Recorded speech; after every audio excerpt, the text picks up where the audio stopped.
Thank you, Madam Chairwoman. Mr. Carter, you started your investment firm in 2007 to take a kind of different approach to Section 8 and affordable housing. How does your firm lift up residents of distressed communities and go beyond just developing a brick and mortar building? Thank you very much for that question, Mrs. Wagner. We view that our investment strategy is holistic. We're not investing just in brick and mortar. For instance, about half of our residents are Section 8, and of our Section 8 residents, about 95% work. And many of those are two-income families. They just happen to live in a very expensive place like Southern California and the like.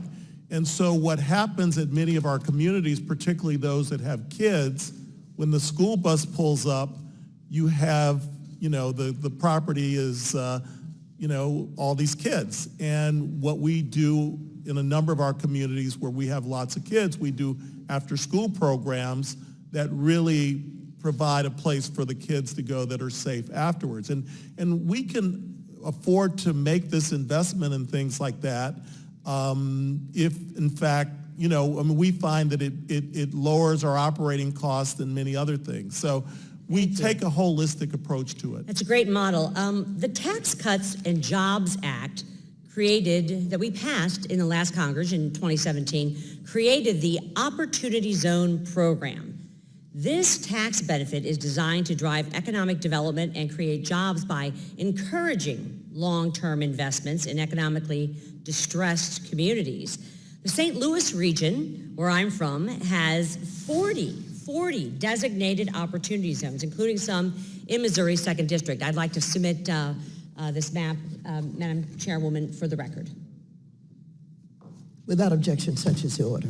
Earlier this year, you launched a fund to invest in one of the nation's more than 8,700 designated opportunity zones. How will the tax benefit help your firm continue its mission?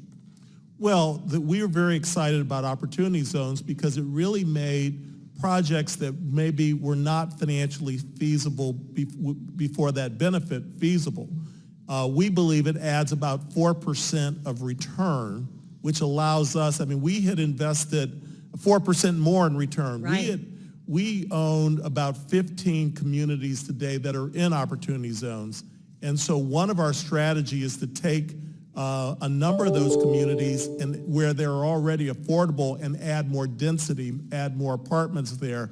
We have communities we have a community in Oakland, which is real close to downtown Oakland, an opportunity zone that it stays at 100% occupancy, and we have a waiting list of 200 people. So it'd be great to add more units to a property like that. That's fantastic. So you've seen real positive results as a result Absolutely. Of standing up these opportunity zones based solely on the fact that we were able to pass and have signed into law the Tax Cut and Jobs Act. Is that correct? Absolutely. Are there other multifamily firms planning to participate in the new Opportunity Zone program? Many are, yes. Many are. And I do think this will help add more housing in places that we really need it.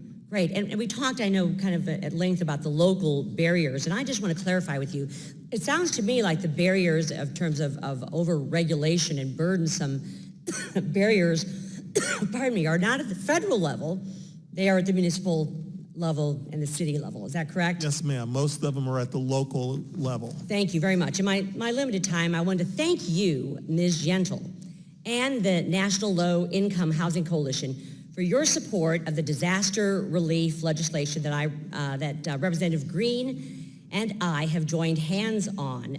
We want to ensure that people who need money the most can get access to funding while safeguarding against fraud with the proper controls. Can you talk briefly about how codifying the CDBG-DR program would help grantees gain access to funding more efficiently? Yes, and thank you, Congresswoman Wagner, for your leadership in that area. It's very important. The CDBG Disaster Recovery Grant Program is the largest source of funds that local communities receive for their housing recovery needs after disasters. But without codifying CDBG disaster recovery legislation, Congress HUD and communities rewrite rules after every disaster, which delays the funds from being put to use. And the legislation that you have put forward would ensure that those funds are directed towards those with the greatest needs and for the housing needs. I thank you, Ms. Gentle. Anything else you'd like to submit for the record, I appreciate. I'm over my time, but I'm so grateful for Mr. Green and for the chairwoman joining us in this.